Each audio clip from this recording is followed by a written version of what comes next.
I would like to share with you some of my thoughts and read some passages from my novella Requiem, A Tale of Exile and Return.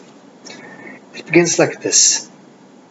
If anyone would have been present in that clean and tiny room in the small hostel in the heart of New York the day Professor Shimoni arrived, watching him as he sat almost catatonically on the bed, his legs barely touching the floor, his cap awkwardly sitting on his head as if put there by a caring nurse on a schoolboy rather than a man in his mid-50s, his small, unopened suitcase next to him as if he needed to protect it with strengths that he no longer possessed, or as if the suitcase somehow squeezed itself quietly to his side so that it could protect him.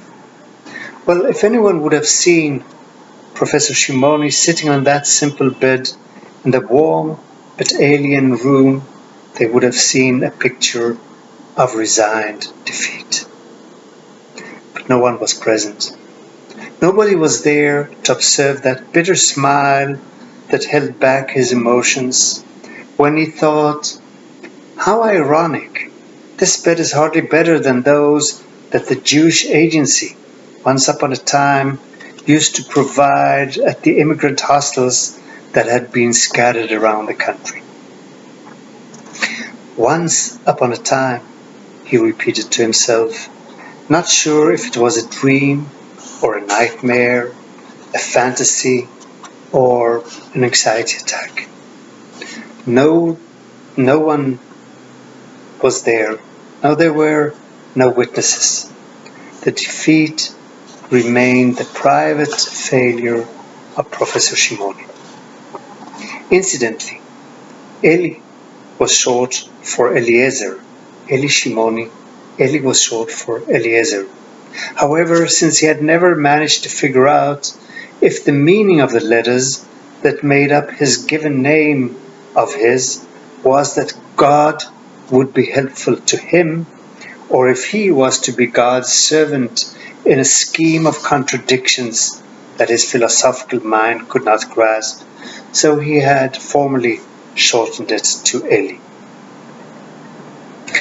So begins my novella Requiem, Tale of Exile and Return, which I wrote to, well, it appeared in Hebrew as well, which I wrote to express thoughts, feelings, existential fears, metaphysical reflections and associations, simple convictions, thoughts and wanderings about belongingness and estrangement, about rudeness and doubt. Sanusham Dasani writes in his accompanying text to the Red Book that the first few decades of the 20th century saw a great deal of experimentation in literature and psychology. Writers, he says, tried to throw off the limitations of representational conventions to explore and depict the full range of inner experience, dreams, visions, and fantasies. Moreover, Sanusham Dasani mentions how psychologists sought to overcome the limitations of philosophical psychology, and they began to explore the same terrain as artists and writers. Clear demarcations among literature, art, and psychology had not yet been set, he writes. And he mentions how Alfred Binet and Charles Richet, for instance, wrote fictional works often under assumed names. That made me, of course, realize that I'm not the only psychologist or analyst who is an author in therapeutic exile, enabling others to weave their stories rather than writing his own, and that I probably only repeat the path taken by many before me.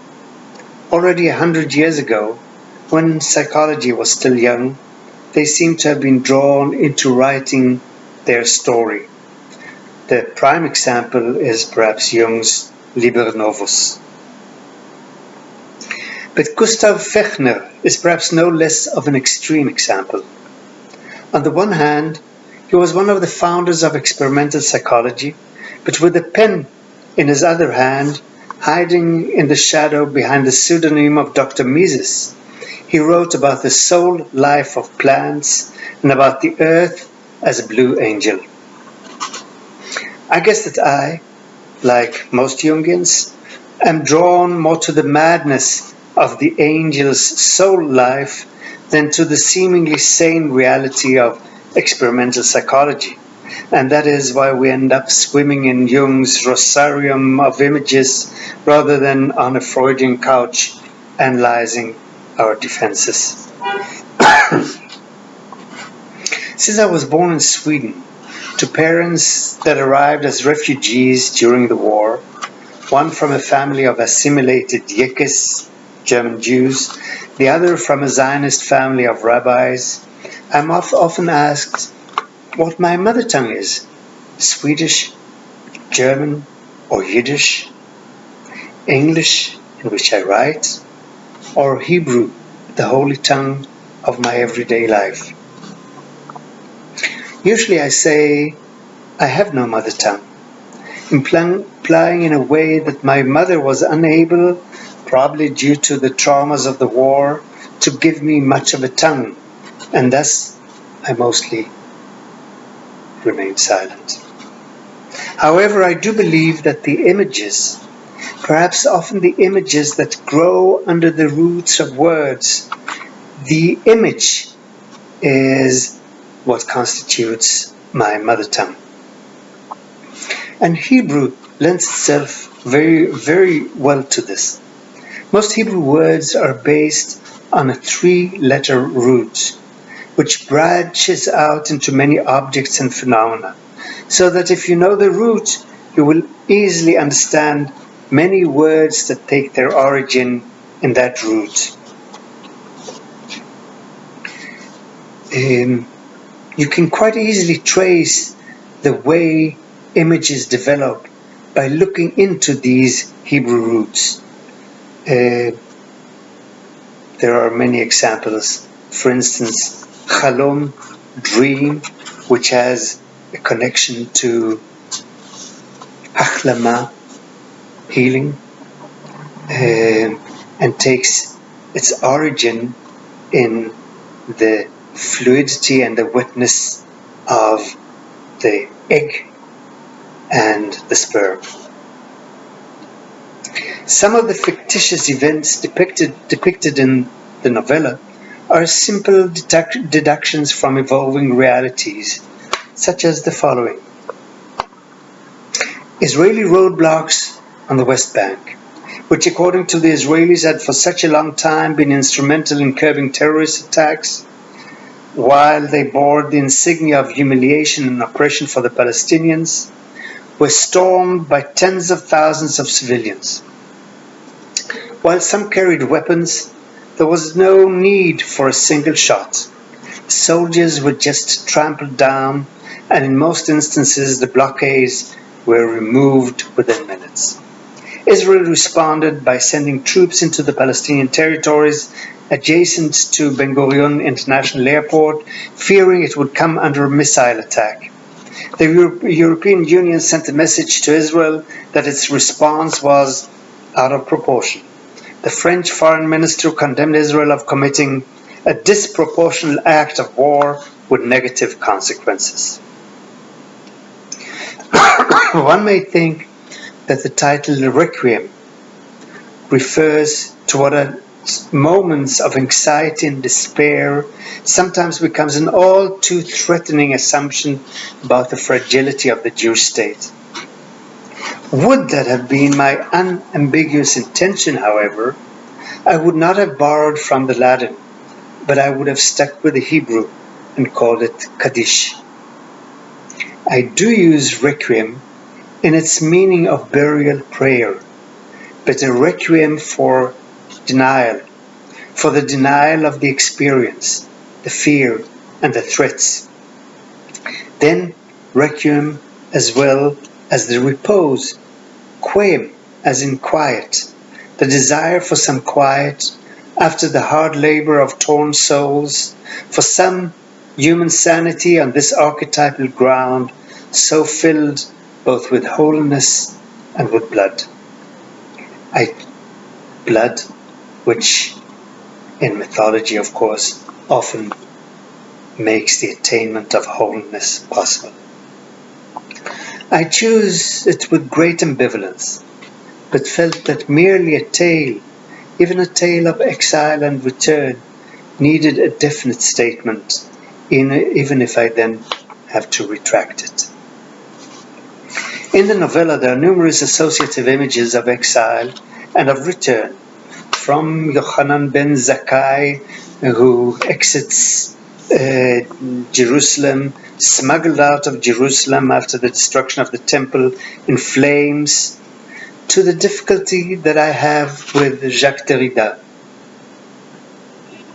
Let me quote another passage.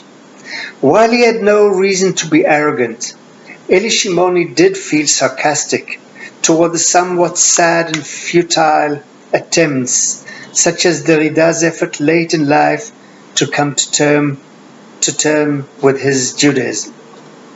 Truth was, Shimoni essentially agreed with Derrida on many points, such as his interpretation of Abraham's covenant with God on circumcision.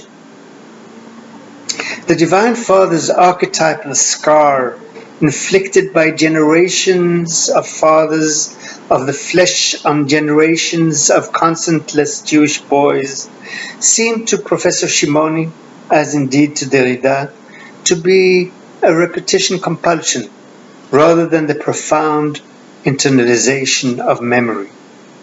He recalled Yosef Chaim Yerushalmi's epic work, Zachor, wondering if the Jews don't merely repeat the trauma when they cross the desert every Passover, outside of the land of Israel, even repeating the Hegirah a second night, perhaps to ensure that the Jews of the diaspora do arrive to the promised land.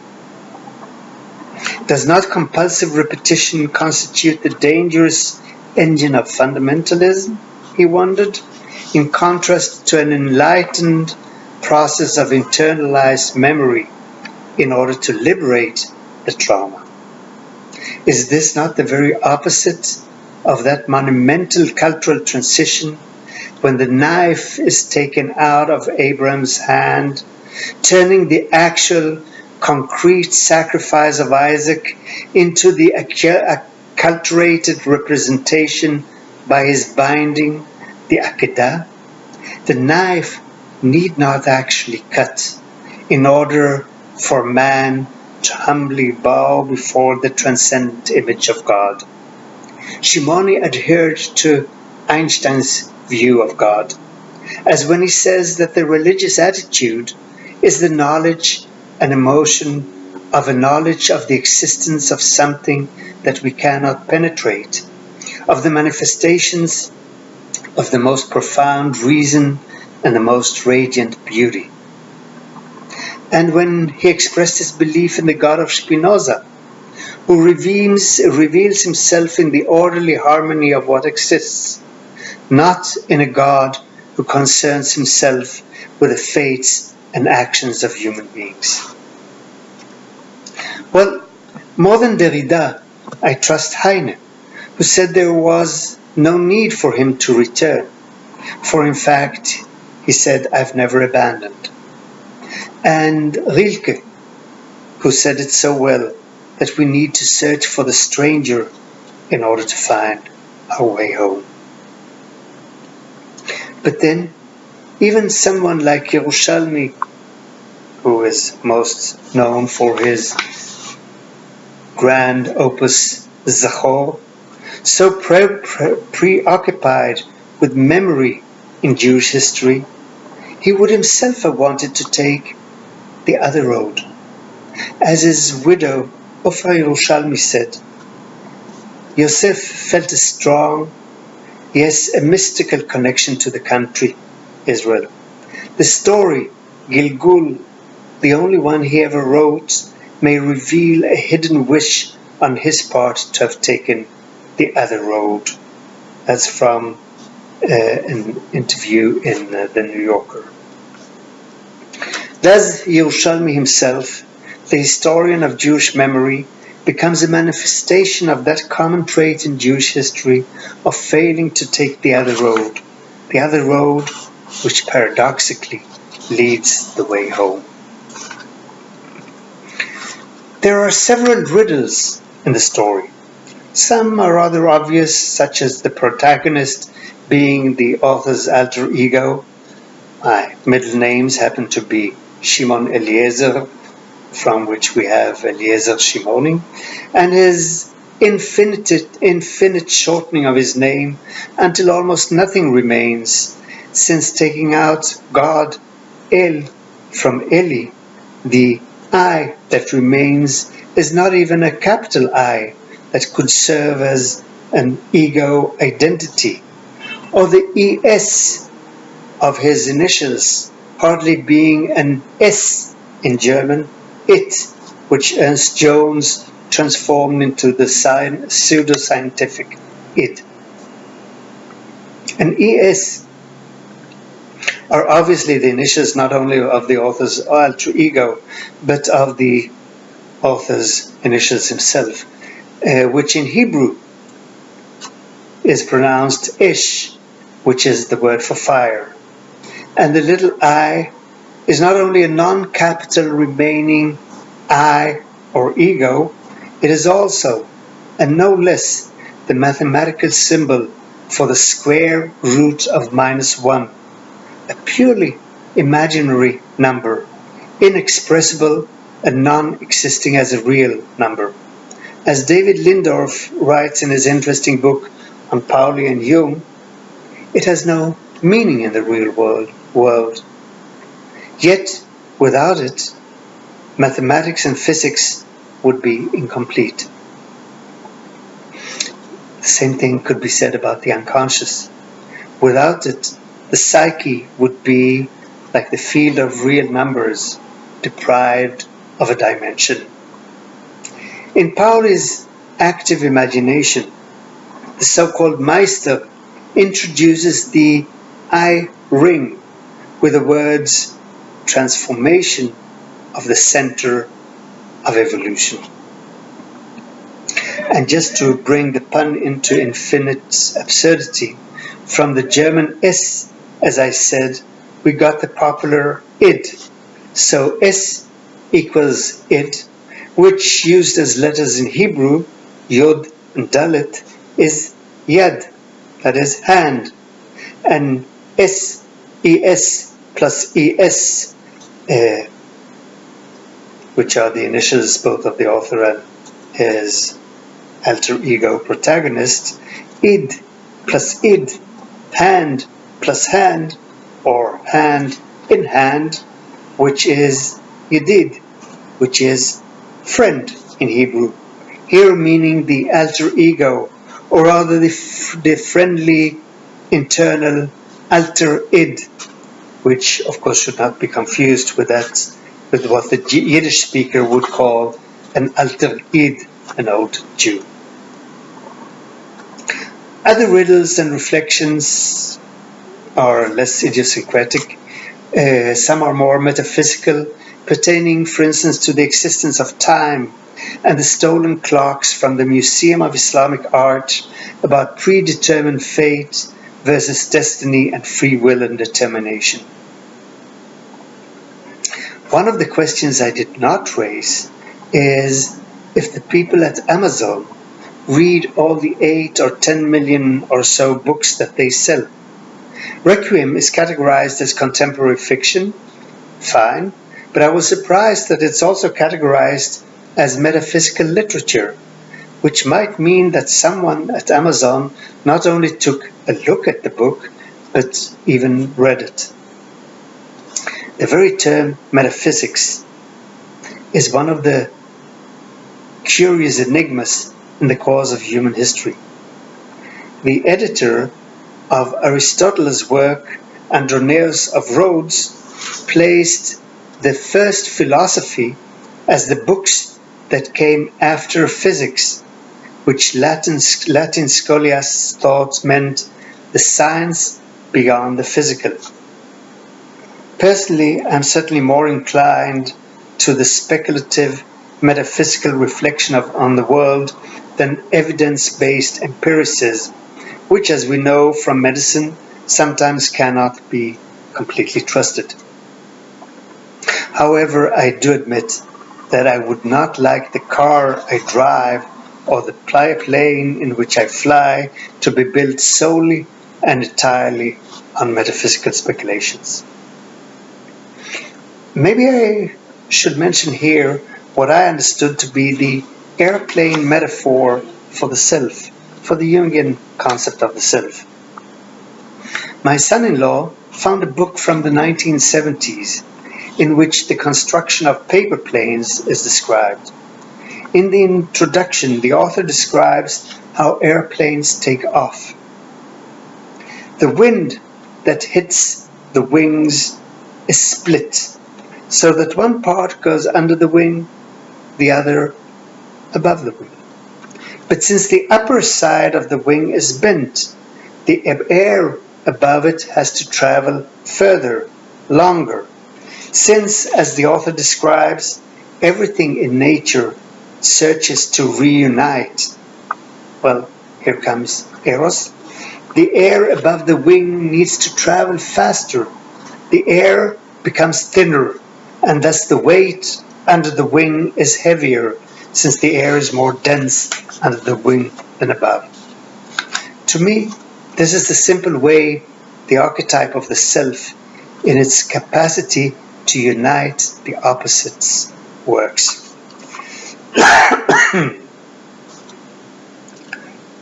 Another quote from my novella, from Requiem. Following Baudrillard, Shimoni, as well, thought the postmodern image had become its own simulacrum, a representation of itself, no longer in need of something real that it would represent. According to the same logic, the tangible had become the creator of its own reality, so that a watch did not only represent time, but created time. Well, I'm a great admirer of Baudrillard's postmodernistic criticism of postmodernism itself. I deal with that more extensively in some other writings. However, the epigram to Baudrillard's Simulation and Simulacra reads, "The simulacrum is never what hides the truth. It is truth that hides the fact that there is none. The simulacrum is true." Then Baudrillard attributes that epigram to Ecclesiastes, to Kohelet. For years, there have been efforts to trace this quote, but there just isn't any. It was likely made up by Baudrillard. He seems to say, along with his penetrating critique of the phenomena of our era, that there is no longer any truth hiding behind the persona, that only the persona remains and is taken as truth itself. The appearance becomes the substance without substance. We might, of course, contemplate Ecclesiastes 2:14-16, which may be what Baudrillard himself did. But if so, he certainly claimed the philosopher's freedom for himself. It reads, "The wise man's eyes are in his head, but the fool walks in darkness. And I myself perceived also that one event happens to all of them. Then said I in my heart, as it happens to the fool, so it happens even to me. And why was I then more wise? Then I said in my heart that this also is vanity. For there is no remembrance of the wise more than of the fool forever. Seeing that which now is in the days to come shall all be forgotten." how the wise man dies just like the fool. So from a postmodern, psychological and philosophical point of view, we may ask, what is truth? What is truly true? What is the truth, for instance, about the branch of archaeology called Moabitica? Let me read you a paragraph from a chapter on Jerusalem, my humble tribute to the city, which appears in a book edited by Tom Singer called Psyche and the City, which where there are many tremendously interesting chapters about different cities in the world.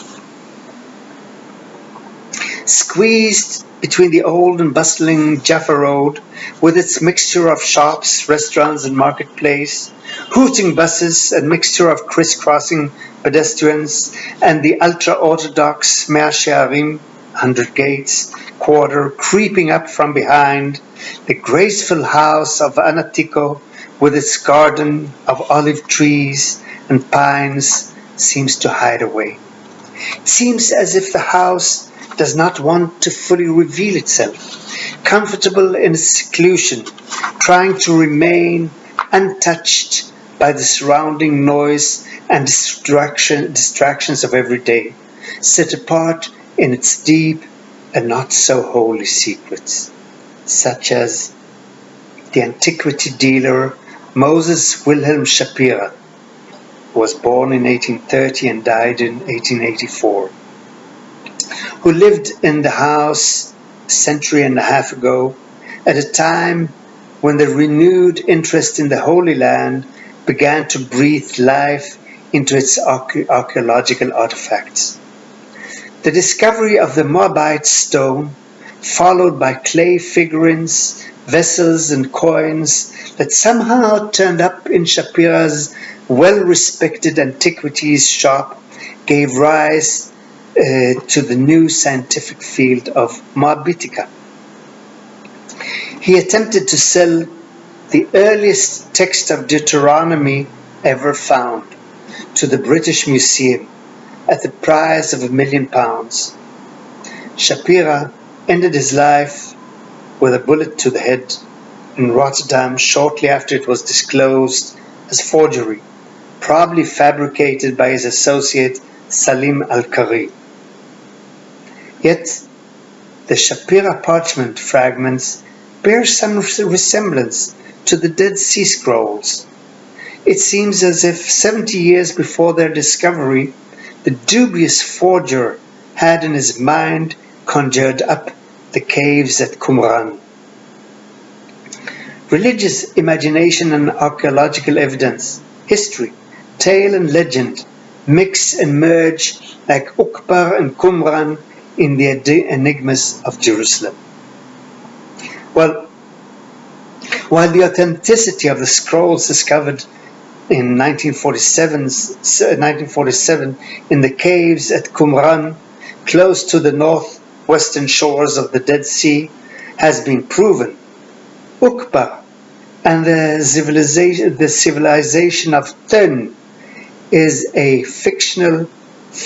fascinating fictional story written by George Louis Borges in 1941. Let me just read a very brief passage from that story.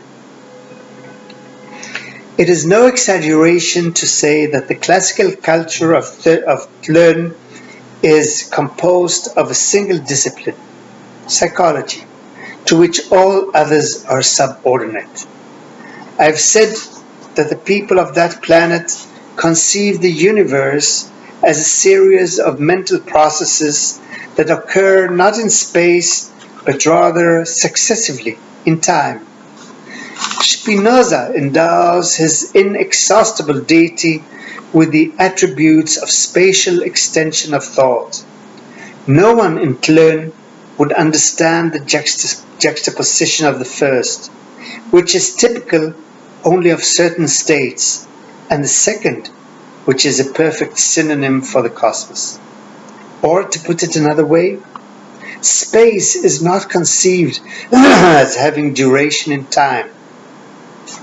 The perception of a cloud of smoke on the horizon, and then the countryside on fire, and then the half-extinguished cigarette that produced the scorched earth, is considered an example of the association of ideas. End of quote from Borges.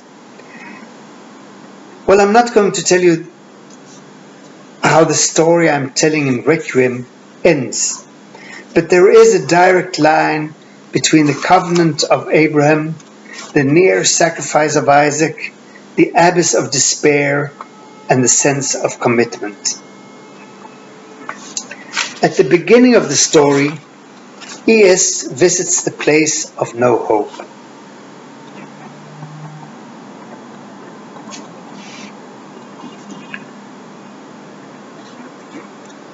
The young, it goes like this, the young had left the desert town as soon as they could, leaving their unemployed and worn-out parents behind. Once the little kiosk at the small piazza at the center of town, with coffee, chairs, and a lottery machine, had been like a Persian palace of hope, a real kusk. But the feathers of hope no longer circled the air, as if impatiently waiting to be followed by the lucky and daring ones departing for the dream of a new life, a better future. No, the feathers of hope no longer circled the air.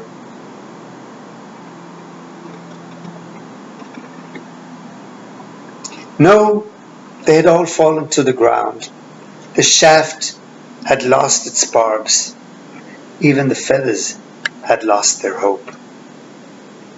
At the end of the story, Eli Shimoni wakes up from his reverie, and one of the images that crystallizes before him brings him to a place of tremendously greater horror, where still the fragile voices of hope rise from the ashes.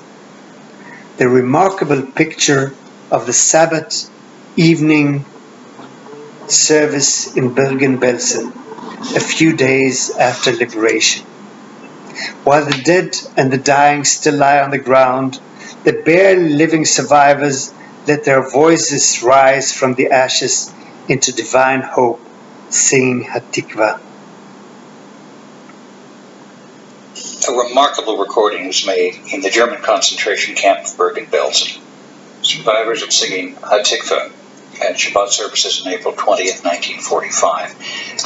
The day I reached Belsen concentration camp, the 5th day of liberation, was a Friday, the day before the Jewish Sabbath. Around us lay the corpses that there had not been time to clear away, even after 5 days. People were still lying down and dying in broad daylight in front of our eyes. This was the background to this open-air Jewish service. These people knew they were being recorded. They wanted the world to hear their voice. They made a tremendous effort, which quite exhausted them.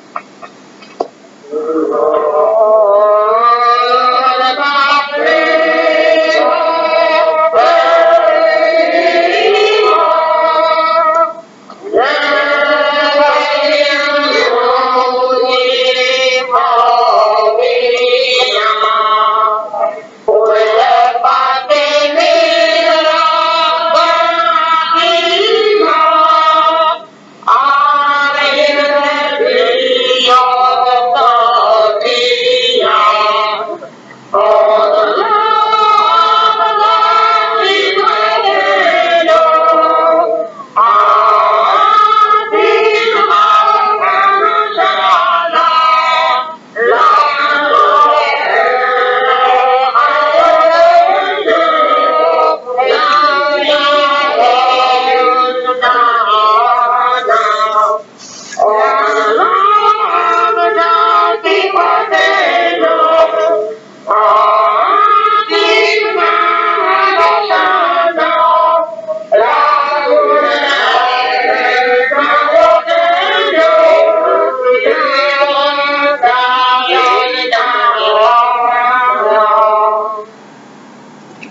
The picture of the survivors from the hell of extinction struck Elishimoni like lightning and etched itself firmly in his mind.